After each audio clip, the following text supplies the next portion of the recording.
1896년 프랑스의 대문호 에밀 졸라는 한 신문에 이렇게 썼습니다. 나는 나의 친구, 나의 형제 폴 세잔과 거의 같은 요람에서 자랐다. 그는 이렇게 이어 말했습니다. 사람들이 이제야 겨우 그 천재성을 발견하기 시작한 좌초된 위대한 화가 말이다. 같은 문장 안에 나의 형제와 실패한 화가라는 말을 그는 나란히 놓았습니다. 이 복잡한 평가 속에서 그들의 우정은 어디에 있었을까요? 1902년 62세의 에밀 졸라가 의문의 가스 중독으로 세상을 떠났습니다. 그는 자연주의 소설의 창시자로 세계 문학사에 한 획을 그은 인물이었습니다. 인간은 유전적으로 타고난 성향과 환경의 지배를 받는다고 믿었고 인간 본성과 사회의 어두운 이면을 사실적으로 해부하듯 묘사한 소설가였죠. 또 세상의 조롱을 받던 인상파 화가들의 든든한 후원자이기도 했습니다. 무엇보다 그는 시대의 양심이었습니다. 억울하게 간첩으로 몰린 유대인 장교 드레피스. 에밀 졸라는 나는 고발한다 라는 유명한 기고문으로 그를 거침없이 변호했고 프랑스 정부에 맞섰습니다. 그런 그가 갑자기 세상을 떠난 것입니다. 그 소식을 들은 화가 폴 세잔은 하루 종일 방에 틀어박혀 울었다고 전해집니다. 훗날 피카소가 우리 모두의 아버지라 불렀던 폴 세잔. 그는 눈에 보이는 한순간을 포착하는 대신 오랜 시간 대상을 응시하며 여러 각도에서 본 시각 경험을 하나의 화면에 축적해 담으려 했습니다. 그가 없었다면 현대 추상미술의 문은 언제 열렸을지 알 수 없습니다. 세계의 미술과 문학에 거대한 발자국을 남긴 두 사람. 이렇게 뛰어난 인물들이 어린 시절을 함께 보내고 30년 넘게 우정을 지속했다는 것은 정말 드문 일일 것입니다. 두 사람의 만남은 7살의 아버지를 여의고 어렵게 살던 에밀 졸라가 어머니와 함께 파리를 떠나 프랑스 남부의 시골로 내려온 1852년경 12살 때의 일이었습니다. 당시 에밀은 매우 가난했고 체구가 작고 약한 데다가 어눌한 말투 때문에 또래 아이들에게 심한 따돌림과 괴롭힘을 당했습니다. 그때 그를 도와주고 지켜준 친구가 바로 폴 세잔이었습니다. 그는 아버지가 지역 은행가로 매우 부유한 집안의 아들이었고 체구도 크고 힘도 세었습니다.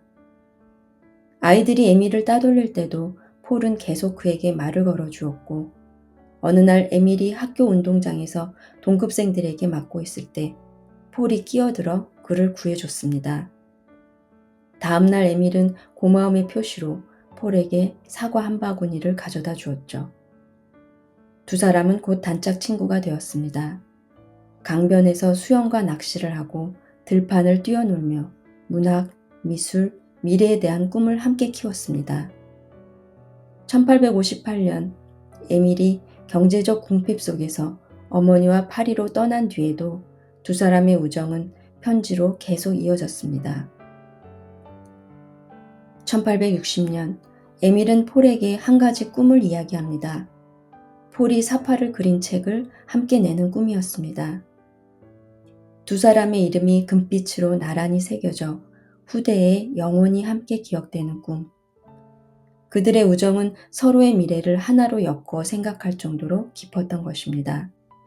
에밀은 폴에게 파리로 와서 함께 예술을 하자고 끊임없이 편지로 설득했습니다. 1861년 4월 폴은 아버지의 반대를 무릅쓰고 마침내 파리로 가 에밀과 다시 만났습니다. 그러나 국립미술학교 지원이 뜻대로 되지 않고 자기 작업에도 만족하지 못하자 곧 낙담했습니다. 에밀은 루브르 미술관을 함께 다니고 폴의 모델이 되어주며 그를 붙잡아 두려고 했었지만 폴은 집으로 돌아가고 말았죠. 폴 세잔은 타인에게는 완고하고 자신에게는 가혹한 사람이었습니다. 자기 작업에 결코 만족하지 못했고 조금이라도 마음에 들지 않으면 고치고 또 고치다 절망에 빠지는 은둔형의 완벽주의자였습니다. 1862년 말 폴은 아버지로부터 매달 생활비를 받기로 하고 다시 파리로 돌아왔습니다. 에밀이 날카로운 비평과 신문 연재를 통해 저널리스트이자 소설가로 빠르게 명성을 얻기 시작하고 인상주의 화가들을 적극적으로 옹호하는 평론을 쓰며 문화계의 중심인물로 우뚝 서는 동안 폴은 해마다 살롱전에서 낙선하며 비평가들과 대중의 혹독한 조롱을 받았습니다. 세자는 깊은 침체와 대인 기피증에 시달렸습니다. 그런 폴을 에밀은 지면에서 이렇게 옹호했습니다. 폴 세잔의 강렬한 그림이 부르주아를 웃게 만들지 몰라도 그건 분명 위대한 화가의 자질을 보여준다고. 그가 언젠가 자기 자신을 온전히 통제하는 날 참으로 위대한 작품을 만들어낼 거라고 말이죠. 무명 화가를 이렇게 공개적으로 옹호하는 건 위험한 일이었습니다.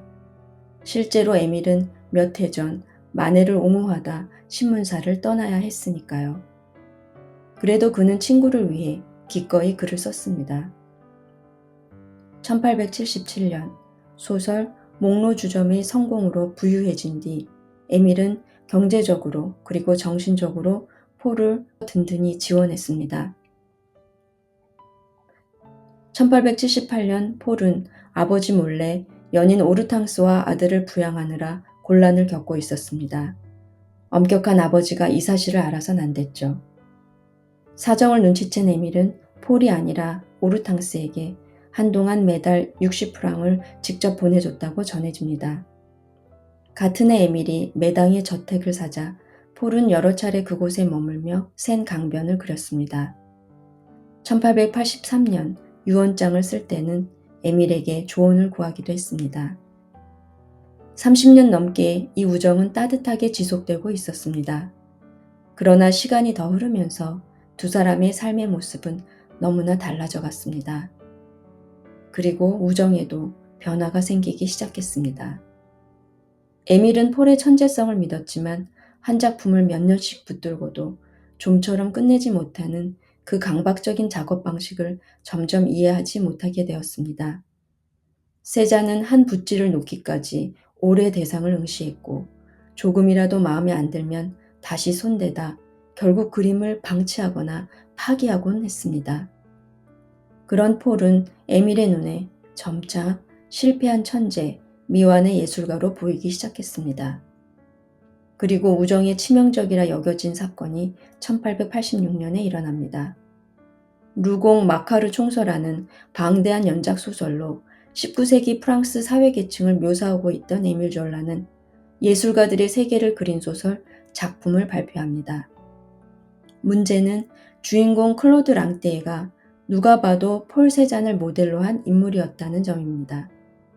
소설 속 랑티에는 천재적 재능을 가졌으나 자신의 이상을 화폭에 구현하지 못해 괴로워하다 결국 미완성에 손상된 그림 앞에서 목을 매는 비극적인 화가로 그려졌습니다. 자연주의 작가의 차가운 시선으로 가장 가까이에서 관찰할 수 있었던 친구의 내밀한 모습을 에밀은 끝내 소설로 옮기고야 말았습니다. 소설을 읽은 폴 세자는 에밀 졸라에게 짧고 담담한 편지를 보냅니다. 방금 자네가 보내준 작품을 받았네. 루공 마카르의 작가에게 감사하고 옛 추억을 되새기며 악수를 청하네. 오랫동안 이 편지는 두 사람의 마지막 편지로 여겨졌습니다. 우정은 산산이 깨어졌고 자신을 실패한 화가로 그린 것에 대해 또 사적인 이야기를 소설로 옮긴 것에 대해 세잔이 깊은 배신감을 느꼈다고 알려져 왔습니다. 그런데 2013년 새로운 편지 한 통이 발견됩니다. 1887년에 작품이 나온 지 1년 반 뒤 세자는 졸라의 새로운 소설에 감사를 전하며 곧 찾아가 악수를 나누겠다고 썼습니다. 그러니까 한순간에 격렬한 파국이 있었던 것이 아니었죠. 그 약속대로 두 사람이 만나 다시 마주 앉았는지는 아무도 알지 못합니다. 그들의 편지는 여기서 끊기고 그 뒤의 기록은 남아있지 않으니까요. 그들의 우정이 예전과 달라진 것은 사실이었을 것입니다. 폴 세자는 에밀 졸라가 죽기 몇 해 전부터 뒤늦게 인정받기 시작합니다. 1895년 가을 56세가 된 세잔의 첫 대규모 개인전이 열렸습니다. 150여 점이 차례로 전시되었죠. 그 전까지 세잔은 인상주의 전시에서조차 주목받지 못하던 처지였습니다. 그러나 이제 젊은 화가들이 그를 거장이자 선구자로 보기 시작했고 소수의 예리한 비평가들이 그 뒤를 이었습니다. 하지만 에밀 졸라는 친구를 위한 재평가의 글도 지지의 글도 쓰지 않았습니다. 폴의 개인전이 있고 난 다음 해에도 에밀 졸라는 폴 세잔을 형제라 부를 만큼 유년의 감정을 진심으로 간직하고 있었고 세잔의 그림들을 여전히 서재벽에 걸어두고 남에게 선뜻 보여주기 꺼려할 정도로 그 그림들을 아꼈습니다. 그럼에도 불구하고 그는 여전히 세잔을 실패한 화가로 보는 시선을 거두지 않았습니다. 그에게 우정은 이미 흘러간 과거가 되어 있었던 것입니다. 그래서 폴은 뒤늦게 찾아온 성공을 오랜 친구였던 에밀과 나눌 수 없었습니다. 에밀이 세상을 떠나고 4년 뒤 세잔은 야외에서 그림을 그리던 중 폭풍우를 만났고 며칠 뒤 폐렴으로 세상을 떠났습니다. 폭발적인 대중적 역사적 재평가는 그의 사후에 이루어졌습니다. 그는 입체주의와 현대미술의 출발점이 되었죠. 한때 나눈 순수한 우정은 결코 잊혀지지 않습니다. 다만 그때의 감정은 현재에서 조금씩 멀어지며 서서히 과거의 자리로 물러날 뿐이죠. 시간이 더 흐르면 상대가 남긴 상처조차 더는 곰씹지 않게 되는 날이 올지도 모릅니다. 통찰력과 정의감을 갖춘 에밀 졸라였지만 그는 친구에게서 완벽에 대한 집착과 고집만을 보며 그를 실패한 화가로 평가하게 되었는지 모릅니다. 또 폴 세잔은 사회적으로 성공하고 명성을 떨친 친구가 전에 없던 우월감으로 자신을 내려다본다고 느꼈는지도 모릅니다. 너무나 달라진 삶의 모습, 그리고 가치관 앞에서 우정도 변한 것입니다. 그러나 에밀의 서재에 소중히 걸려있던 폴의 그림처럼 또 에밀의 죽음 앞에 흘린 폴의 눈물처럼 그 우정은 두 사람에게서 결코 지워지지 않는 일생의 커다란 소중함이었습니다. 그들이 서로를 더 이해해주고 있는 그대로의 모습을 받아들였더라면 정말 좋았을 것입니다. 그러나 그것이 때때로 매우 어렵다는 걸 우리는 알고 있죠. 시간이 더 주어져서 그들이 더 오래 살았다면 진정한 화해가 이루어졌을지도 모르죠. 그러나 우리에게 그런 충분한 시간은 주어지지 않는 것 같습니다. 어린 날 에밀이 꾸었던 꿈, 두 사람의 이름이 나란히 금빛으로 새겨져 오래도록 함께 기억되는 꿈은 어쩌면 지금 이렇게 쓸쓸하게 이루어지고 있는지도 모르겠습니다.